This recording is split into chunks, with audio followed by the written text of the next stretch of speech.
Today I'm talking about mastering handstand press-ups and handstand walking. Now these are huge accomplishments and the journey towards them is incredibly rewarding.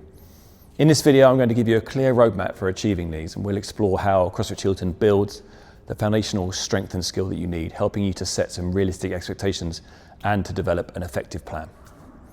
Now first things first, safety is key. Strict is the king. You might see some athletes doing kipping handstand press-ups, but it's important to recognise that bypassing foundational strength and technique can lead to significant setbacks. Developing robust, stable shoulders and strong core through strict movement is absolutely paramount. This foundational strength not only protects you from injury, it also ensures that when you do eventually decide to introduce kipping, it will be more controlled and less taxing on your body. Prioritising strict strength is always the safer and more effective approach long term. Where do we begin our journey to handstand mastering, and what are the crucial steps along the way? Let's discuss the stages and how we progress in our daily WODs. The timeline I'm mentioning, it's a rough guide, and the timelines depend heavily on individual factors like your starting strength, your body composition, and how consistent you are. Just like earning a black belt in martial arts, these advanced skills take time and dedication. This is not the Karate Kid movie. What does this progression actually look like? Well, it starts with foundational strength and stability. If we're starting from zero, we begin with the solid plank. This builds the essential core strength and shoulder stability.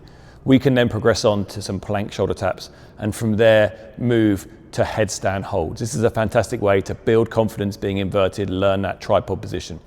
To get to this stage could take you a cumulative 1 to 6 months from when you started. Then we move to partial wall walks and gradually to full wall walks. This stage could take a cumulative 3 to 12 months. The next focus is kicking up to a handstand. This is about getting into the handstand position safely and consistently. You could reach this point somewhere cumulative between 4 to 16 months. Once you are comfortable with this, then we progress on to handstand holds and shoulder taps.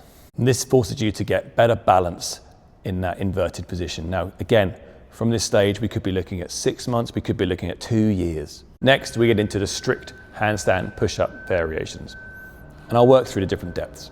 To begin with, the strict handstand press up to a 4-inch surplus, like an ab mat plus a 10-kilo plate.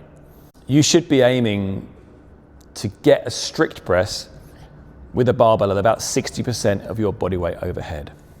That's a good marker of where you sit in terms of how close you are to be able to do a surplus strict handstand press up to about 4 inches.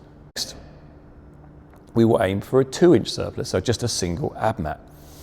Now again, for a weightlifting comparison, aim to be hitting about 70% of your body weight for a strict press. The reason we don't go from like the full 100%, you don't need that, is because we're working from that shortened range of motion. Even for a full strict handstand press up, we're working from the top of the head, we're not working from that shoulder position. Therefore, we don't require 100% body weight strict press to do a strict handstand press up. This stage of a 2-inch surplus could be a cumulative 12 to 36 months.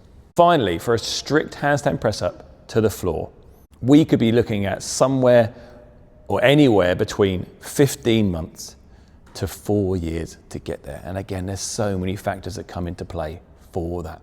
In terms of where we should sit with our strict press relative to our body weight, somewhere around 75 to 80% of our strict press, of our body weight for a strict press, should enable us to have the strength to be able to perform a strict handstand press up.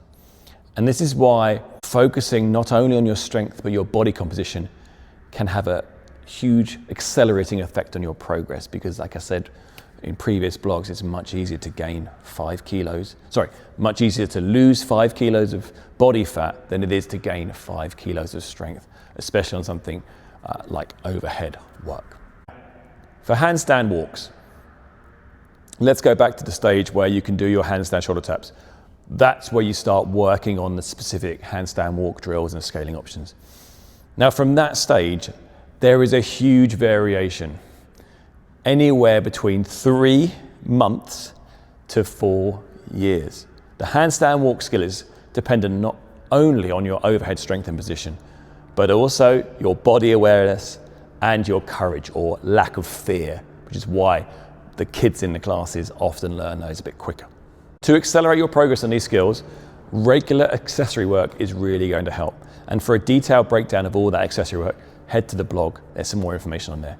And also don't forget to ask coaches for help. It's amazing what a few skill sessions can do to create a better understanding for you. Now, this journey is long-term. It's a long-term commitment. It takes time and dedication. Like when I talked about the strong pull-up or muscle-up, understanding the roadmap is incredibly valuable and allows you to set some realistic expectations and understand the journey is so long, rather than thinking, why am I not there yet in my first year, 2 year, 3 years of training?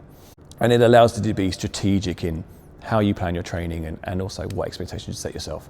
The real victory is actually, with all of these things, is learning to embrace the journey and realize that the work you're doing towards getting these skills will massively benefit you in some of the other movements you do, overhead pressing, core control, body awareness will transfer a lot across the other movements that we do in CrossFit. So don't think, oh, working on this is not worth the benefit, because it will gain you a lot on the other side of things as well. Plus all the mental benefits of learning a new skill, especially if you're an older athlete like myself. It's really important that we work on these new skills.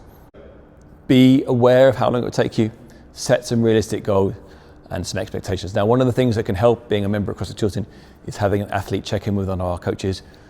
They are free to our members every 3 months. I recommend you get one. You check in with your coach and they will help you to establish some goals, build some realistic timelines for those goals, and also point you in a direction of how to get there as effectively as possible.